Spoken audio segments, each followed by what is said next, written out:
Dengan pasukan garis depannya gagal membuat kemajuan berarti di Ukraina, militer Rusia memutuskan untuk bertaruh sepenuhnya pada senjata rahasia baru. Sebuah senjata dengan potensi untuk mengubah cara perang dijalankan dan meniadakan salah satu keunggulan terbesar Kiev. Pengembang dan insinyur Rusia menghabiskan waktu berbulan-bulan untuk menyempurnakan sistem ini sebelum meluncurkannya untuk uji coba pertama dalam kondisi pertempuran nyata. Mereka percaya bahwa inilah saatnya momentum akhirnya akan kembali berpihak pada mereka. Mereka salah. Senjata rahasia Rusia gagal dalam hitungan menit, membuat para komandan Kremlin harus kembali mencari strategi baru sekali lagi. Senjata yang dimaksud dikenal sebagai Arena M. Ini bukanlah rudal atau drone, melainkan sebuah sistem perlindungan aktif atau APS.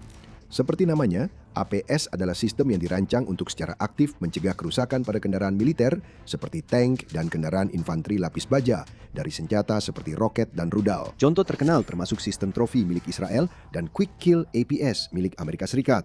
Rusia telah mengembangkan dan menggunakan beberapa sistem perlindungan aktifnya sendiri selama bertahun-tahun, termasuk Arena yang awalnya dirancang pada awal 1990-an untuk menghadapi ancaman seperti granat berpeluncur roket dan rudal anti-tank. Namun, pada tahun 2026, ancaman terbesar bagi kendaraan lapis baja Rusia bukanlah roket, melainkan drone. Ukraina telah mengembangkan salah satu armada kendaraan udara tak berawak UAV terbesar dan terkuat di dunia dengan berbagai jenis drone yang sangat beragam untuk melakukan serangan presisi terhadap musuhnya. Dan Ukraina telah menggunakan drone-drone tersebut dengan sangat efektif, menghancurkan ribuan aset Rusia yang bernilai tinggi, mulai dari tank dan kendaraan tempur lapis baja hingga pengangkut personel lapis baja, kendaraan teknik, pos komando, artileri, radar, peluncur roket, dan masih banyak lagi. Seiring perang berlangsung, UAV Ukraina menjadi sangat berpengaruh di garis depan sehingga para komandan Rusia benar-benar mengubah taktik mereka. Awalnya, mereka sangat mengandalkan keunggulan lapis baja mereka, mengirimkan kolom besar kendaraan lapis baja dan kelompok serbu bermekanisasi ke kota-kota serta permukiman, dengan mengandalkan banyaknya kendaraan lapis baja dan daya tembak untuk menembus garis pertahanan Ukraina. Namun, ketika operator drone Ukraina mulai menghancurkan tank demi tank dan kendaraan demi kendaraan, Kremlin menyadari bahwa mereka tidak bisa terus-menerus membuang kendaraan lapis baja mereka begitu saja. Jadi Rusia mulai menggunakan tank dan kendaraan lapis baja lebih jarang dan malah mengandalkan kelompok serangan kecil yang terdiri dari tentara yang dipaksa untuk masuk ke wilayah musuh dengan berjalan kaki atau menggunakan kendaraan sipil sederhana seperti motor trail dan SUV. Hal ini membuat hidup jauh lebih mudah bagi Ukraina dengan berbagai unit dan batalion dapat bertahan dan mempertahankan posisi mereka dengan lebih efisien tanpa harus khawatir akan puluhan tank yang dikirim ke arah mereka. Sementara itu, para insinyur militer Kremlin mulai mencari cara untuk membuat kendaraan lapis baja mereka lebih tahan terhadap serangan UAV Ukraina. Disinilah Arena M berperan. Versi baru dan yang telah ditingkatkan dari Arena APS, pejabat Rusia mengklaim bahwa Arena M dapat secara efektif mencegat amunisi yang datang dari segala arah. Arena M melakukan hal ini dengan mengandalkan radar Doppler multifungsi yang memindai area sekitar untuk mendeteksi benda bergerak cepat yang masuk seperti rudal anti-tank atau RPG. Begitu ancaman terdeteksi, komputer di dalam Arena M secara otomatis mengukur kecepatan, arah, dan jalur terbang yang diproyeksikan. Kemudian sebelum proyektil mengenai sasaran, Arena M menembakkan bahan peledak pelindungnya sendiri ke arah proyektil tersebut, mengirimkan semburan serpian logam ke jalur terbang proyektil untuk membuatnya meledak di udara atau hancur sebelum mencapai kendaraan. Awalnya karena sistem ini dirancang untuk mengidentifikasi dan bereaksi terhadap target yang bergerak cepat, sistem ini tidak dianggap efektif melawan drone yang bergerak jauh lebih lambat dibandingkan misil dan roket. Namun dengan drone yang menjadi ancaman besar, Rusia memutuskan untuk menyempurnakan Arena M agar bisa menghadapi mereka. Dan pada Juli 2026, setelah berbulan-bulan bekerja, sumber-sumber Rusia mulai membagikan kabar bahwa tank tempur utama T-72B, 72B3A telah dilengkapi dengan versi terbaru dari Arena MAPS, sedang bersiap untuk mendukung serangan garis depan ke posisi Ukraina. Laporan tersebut juga mengklaim bahwa Arena M sekarang mampu mencegat tidak hanya rudal anti-tank dan peluru, tetapi juga drone FPV. Hal ini berpotensi mengubah segalanya. Jika Rusia benar-benar telah menemukan cara untuk membuat tank dan kendaraan lapis bajanya hampir kebal terhadap drone, intensitas serangannya bisa meningkat drastis dalam semalam. Kremlin tidak perlu lagi terlalu berhati-hati dan konservatif dengan aset lapis bajanya. Tiba-tiba saja, Ukraina bisa saja menghadapi barisan tank dalam jumlah besar, siap untuk menghancurkan garis pertahanannya dan meratakan benteng-bentengnya menjadi puing, dan Ukraina tidak lagi memiliki cara yang efektif atau dapat diandalkan untuk melawannya. Sementara itu, Rusia bisa menggandakan upayanya memanfaatkan bulan-bulan musim panas yang hangat untuk untuk memulai serangan baru yang berani di area-area kunci sepanjang garis depan dan berpotensi merebut wilayah-wilayah penting yang bisa memungkinkannya untuk maju dan meraih keuntungan lebih besar. Meskipun ribuan tank dan kendaraan lapis bajanya telah hancur, Rusia masih memiliki salah satu pasukan tank terbesar di dunia berkat persediaan besar sistem era Soviet yang dimilikinya. Dan meskipun banyak dari sistem tersebut berasal dari puluhan tahun lalu dan memiliki berbagai kekurangan dibandingkan tank-tank modern, sistem-sistem itu masih sangat berguna. Mereka masih memiliki meriam yang sangat kuat, mampu menghancurkan kendaraan, bangunan, dan tentara yang ada di jalurnya. Dengan kata lain, meskipun drone telah menjadi kekuatan yang sangat dominan dalam perang, tank dan kendaraan lapis baja masih memiliki potensi untuk memberikan dampak besar. Rusia hanya perlu menemukan cara untuk meningkatkan daya tahan mereka dan memungkinkan mereka tetap berada di medan perang cukup lama untuk memberikan dampak. Sampai saat itu, semua upaya mereka telah gagal. Melengkapi tank dengan pelindung anti-drone seadanya, seperti kandang besi misalnya, sama sekali tidak berhasil. Pasukan Rusia telah mencoba mengelas paku, kisi-kisi, jaring, dan kawat di atas tank mereka, membuat drone Ukraina lebih sulit menyerang titik lemah mereka. Namun, pilot Ukraina segera menemukan cara untuk mengatasi pertahanan ini, seperti menggunakan drone pengebom untuk membuat lubang di kandang besi dari atas, sebelum mengirim drone serang melalui celah tersebut untuk menyelesaikan tugasnya. Kandang besi juga membuat hidup kru tank Rusia jauh lebih sulit. Berat tambahan membuat kendaraan mereka lebih lambat dan sulit untuk bermanuver. Dan berbagai paku serta tambahan lainnya bahkan membuat keluar masuk tank-tank ini menjadi cukup berbahaya. Namun, penambahan arena M tampaknya bisa menjadi langkah yang jauh lebih besar ke arah yang benar bagi Rusia. Ini tidak akan membuat tank-tank menjadi tak terkalahkan.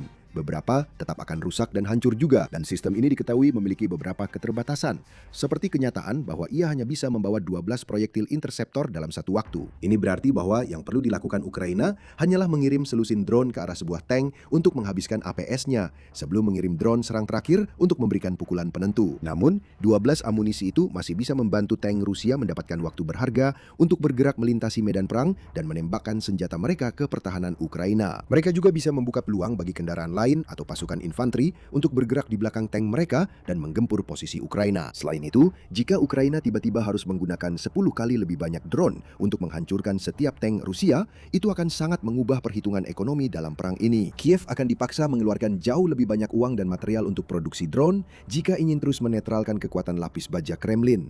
Dan semua ini terjadi pada saat Rusia benar-benar berada dalam posisi tertekan. Pasukan Rusia kesulitan untuk meraih kemajuan berarti di sepanjang garis depan dan bahkan didorong mundur di beberapa wilayah. Kerugian yang dialami Rusia telah mencapai tingkat yang tidak dapat dipertahankan, dengan Kremlin tidak lagi mampu merekrut cukup banyak pasukan baru untuk menggantikan mereka yang tewas dan terluka di Ukraina. Bahkan di dalam negeri, Rusia secara harfiah terbakar akibat serangan berulang dari UAV Ukraina terhadap target-target seperti kilang minyak, jalur pasokan, pos komando, dan fasilitas logistik. Dengan ekonominya yang hancur dan peluang kemenangannya yang semakin tipis setiap harinya, Rusia membutuhkan cara untuk membalikan keadaan. Mereka perlu mengembalikan kekuatan lapis bajanya ke medan pertempuran, dan arena M tampak menjadi satu-satunya cara untuk mewujudkannya. Yang tersisa hanyalah mengujinya. Pada akhir Juli, uji coba itu pun tiba. Tapi sebelum kita melihat apa yang terjadi dan bagaimana hasilnya bagi kedua belah pihak, Anda sedang menonton The Military Show. Dan jika Anda belum berlangganan, sekaranglah waktunya. Pada 22 Juli, pasukan Rusia melancarkan serangan mekanis terbesar mereka dalam beberapa bulan terakhir di wilayah Donetsk di Ukraina yang diduduki. Rincian serangan itu dibagikan secara online oleh Brigade Azov Ukraina. Pada 22 Juli, para penjajah menggunakan kekuatan dari Angkatan Darat ke-8 dan ke-41 bersama dengan Divisi Tank ke-90 mencoba melakukan serangan di sektor tersebut. Daerah itu dipertahankan oleh Korps Azov ke-1 dari Garda Nasional Ukraina, melibatkan puluhan unit kendaraan lapis baja dan kendaraan ringan. Laporan berita tambahan mengungkapkan bahwa tank, kendaraan tempur lapis baja, sistem roket BM-21 Grad, truk komersial, dan infanteri pendukung semuanya terlibat dalam serangan ini bersama dengan beberapa tim sepeda motor beranggotakan 2 orang yang beroperasi secara terpisah dari pasukan mekanis utama. Brigade Azov melaporkan bahwa Rusia juga mengandalkan drone serang Gerbera dan Lancet dalam upaya menguasai wilayah udara di atas medan pertempuran bersama dengan sistem peluncur roket ganda Tornado S MLRS. Ini adalah kekuatan yang cukup besar yang belum pernah dihadapi Ukraina selama lebih dari setahun. Komandan Rusia juga memerintahkan pasukan untuk meninggalkan jarak yang cukup lebar di antara setiap kendaraan, kemungkinan agar mereka memiliki ruang untuk bermanuver atau melakukan tindakan menghindar jika menghadapi ranjau, roket, atau drone. Selain itu, kekuatan mekanis besar itu maju dari beberapa arah, bergerak menuju beberapa pemukiman kecil di sekitar desa Sakove. Sekali lagi, ini tampaknya merupakan keputusan taktis yang cukup cerdas. Alih-alih menyerang dengan satu kolom yang padat, Rusia membagi pasukannya dan memberikan lebih banyak masalah bagi Ukraina untuk dihadapi. Azov melaporkan bahwa serangan itu berlangsung selama kurang lebih 4 jam dan hasilnya sama sekali tidak baik bagi pihak Rusia. Mungkin mereka berharap Ukraina tidak akan menduga kekuatan lapis baja sebesar itu akan datang ke wilayah mereka. Mungkin mereka percaya bahwa setelah berbulan-bulan menghadapi regu penyerang kecil, para pembela Ukraina mungkin sudah lupa bagaimana cara menghadapi tank dan kendaraan lapis baja. Mereka juga sangat mengandalkan Arena M sebagai pembeda, senjata rahasia yang tidak akan bisa diatasi oleh Ukraina. Semua harapan itu ternyata tidak berdasar dan hancur dalam hitungan menit. Bagian garis depan yang satu ini dijaga dengan sangat baik dan militer Ukraina tidak terbiasa membiarkan segalanya pada keberuntungan atau sekedar berharap yang terbaik. Mereka mengambil banyak langkah aktif untuk mempertahankan wilayah berharganya dan mempersiapkan segala kemungkinan, dan mereka benar-benar siap untuk menahan serangan Rusia. Begitu drone pengintai Ukraina mendeteksi pasukan yang bergerak maju, rencana respons cepat langsung dijalankan. Azov melaporkan bahwa pasukannya sendiri bersama dengan unit-unit yang bergabung memprediksi jalur yang akan diambil Rusia dan memblokirnya. Mereka memasang ranjau dan rintangan, juga menggunakan serangan udara taktis untuk merusak jembatan-jembatan di atas Suhai yang mengelilingi dan melintasi desa Shakove, sehingga menghambat kemajuan musuh. Menghadapi situasi tanpa jalan yang jelas untuk maju, pasukan Rusia mencoba membangun jembatan ponton untuk membuat jalur baru melintasi sungai. Namun, dengan melakukan itu, mereka justru memberikan lebih banyak target bagi Ukraina untuk diserang. Dalam hitungan menit, langit di atas medan perang dipenuhi dengan drone FPV dan drone pengebom berat, dengan Ukraina juga mengandalkan unit artileri di dekatnya untuk menggempur pasukan Rusia dari atas. MLRS Tornado S milik Rusia berhasil dihancurkan, sementara serangan udara taktis menghancurkan jembatan ponton sebelum sempat digunakan. Sedangkan untuk tank dan kendaraan lapis baja mereka, banyak dari kendaraan tersebut juga berhasil dihancurkan, termasuk yang dilengkapi dengan Arena M. Rekaman jelas menunjukkan sebuah tank T-72B3A terkena serangan drone saat sedang bergerak sebelum UAV tambahan datang untuk menyelesaikan tugas tersebut. Tidak ada gambar atau video yang menunjukkan Arena M benar-benar berfungsi untuk menangkis UAV Ukraina. Itu tidak berarti sistem tersebut sama sekali tidak berfungsi, karena pertempuran ini dilaporkan berlangsung selama 4 jam dan hanya ada beberapa menit rekaman video yang tersedia dari kejadian tersebut. Arena M mungkin memang berhasil menghancurkan beberapa drone, tetapi pada akhirnya jelas itu tidak cukup untuk membuat tank-tank Rusia bertahan cukup lama agar serangan ini berhasil. Angka-angkanya sudah berbicara sendiri. Laporan dari Azov. Sebagai hasil dari tindakan profesional, semua unit yang terlibat di bawah komando Korps Pertama Azov dari Garda Nasional Ukraina menggunakan artileri laras, sistem peluncur roket ganda, dan drone serang. Berikut ini berhasil dihancurkan.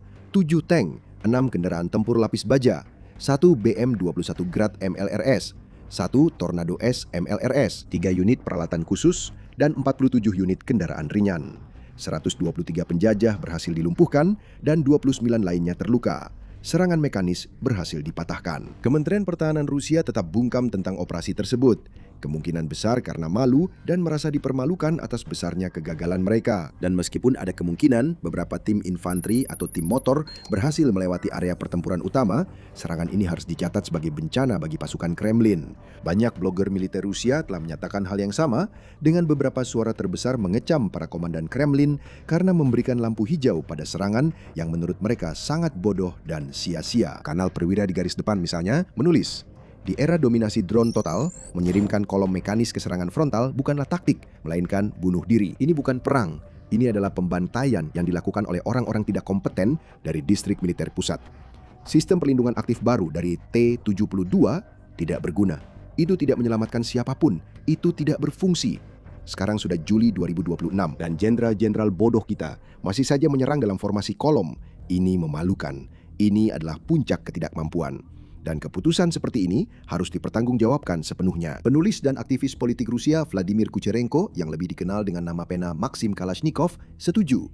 Dalam unggahannya di Telegram, Kalashnikov menyatakan keterkejutannya bahwa serangan seperti itu masih dilakukan di tahun kelima perang. Meskipun semua orang seharusnya sudah sadar akan ancaman perang drone. Dia kemudian menuntut agar mereka yang memberi perintah untuk serangan seperti itu dimintai pertanggungjawaban, menyatakan bahwa inilah satu-satunya cara agar penggiling daging ini bisa berakhir. Ini bukanlah pandangan orang Rusia pada umumnya. Ini adalah pandangan dari beberapa nasionalis paling ekstrim di negara itu. Tipe orang yang ingin melihat tentara Rusia melenyapkan Ukraina seperti yang kita kenal sekarang. Dan mereka sebagian besar setuju bahwa strategi negara saat ini pasti akan gagal. dan tidak sulit untuk melihat alasannya. Dalam hitungan jam, Rusia kehilangan banyak aset bernilai tinggi dan sekitar 150 tentara, dan sama sekali tidak ada kemajuan. Mereka bertaruh sepenuhnya pada arena M dengan keyakinan bahwa sistem ini akan membuat perbedaan. Mereka bahkan melepas duri dan sangkar dari tank-tank mereka karena sangat yakin bahwa APS baru yang telah ditingkatkan ini akan lebih dari cukup untuk menjaga mereka tetap hidup. Namun, seperti yang ditunjukkan oleh bukti, kenyataannya tidak demikian. Para analis telah meneliti rekaman dari konflik tersebut, dengan beberapa menyimpulkan bahwa arena M bahkan tidak sempat menembak, dan yang lain percaya sistem itu berhasil menghancurkan beberapa drone sebelum kehabisan amunisi. Bagaimanapun juga, kesimpulannya sudah jelas. Sistem ini bukanlah terobosan besar seperti yang diinginkan Kremlin. Sistem ini memang tidak cukup kuat, yang berarti Rusia masih belum punya jawaban atas dominasi drone Ukraina. Selama hal itu terus berlanjut, pasukan Kremlin akan tetap terjebak dalam kebuntuan, dipaksa memilih antara dua pendekatan taktis yang keduanya telah terbukti tidak efektif. Di satu sisi, mereka mungkin akan terus mengerahkan tank dan melancarkan lebih banyak serangan mekanis, dengan harapan jumlah besar kendaraan lapis baja mereka pada akhirnya cukup untuk mengalahkan pertahanan Ukraina. Namun, hal itu kecil kemungkinannya terjadi karena Ukraina telah membuktikan berkali-kali bahwa drone mereka lebih dari mampu menandingi bahkan tank Rusia terbaik sekalipun. Di sisi lain, Rusia mungkin memutuskan untuk mengikuti saran para blogger militer dan menyimpan kendaraan lapis bajanya sebagai cadangan, memerintahkan para insinyurnya untuk terus meningkatkan arena M lebih jauh lagi. Sementara itu, mereka tidak punya banyak pilihan selain terus mengirimkan regu-regu kecil tentara ke posisi Ukraina dengan harapan satu atau dua dari mereka berhasil menyusup ke posisi musuh dan mengacaukan dari dalam. Ini adalah strategi yang lebih hemat, tetapi sangat kecil kemungkinannya untuk menghasilkan keuntungan besar seperti yang ingin dilihat Presiden Rusia Vladimir Putin demi mendukung keyakinannya bahwa perang ini masih bisa dimenangkan. Jadi tentara Rusia tetap terjebak dalam ketidakpastian, berada dalam situasi serba salah di mana setiap pendekatan gagal dan bahkan secercah kemajuan pun hampir mustahil untuk dicapai. Sementara itu, militer Ukraina justru semakin kuat.